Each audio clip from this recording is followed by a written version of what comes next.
النائب السابق الفاضل ناصر الدويلة كانت له تغريدة قبل أيام ذكر فيها أن استجواب العدساني غير دستوري لرئيس الوزراء. لا يجوز استجواب رئيس الحكومة باختصاصات أي وزير مهما كبرت العناوين وتعددت المحاور. هذا هو الدستور الذي تنادي به المعارضة وتتباكى عليه.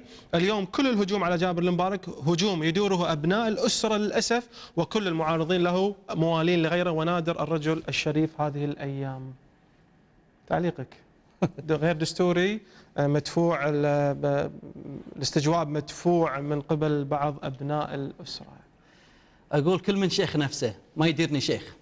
ويوم عطاك الشيك ناصر محمد إذا قمت تقول أنت إن والله أجير اللي برا اللي حاطين عليه خطين ما يتجير، انزين، وانا اقول لك يفترض تطلع وتفضح الشيك ليش خذيته. طلع وتكلم النائب ليش في لقاء تلفزيوني، طلع توضح في لقاء تلفزيوني كان طويل، طلع وقال الشيك ما يتزوق ما يتجير. طلع تكلم يعني الشيك ما يتجير. اي طلع تكلم. عليك انك توضح وتقول الشيك ما يتجير. شنو سالفه الشيك هذا؟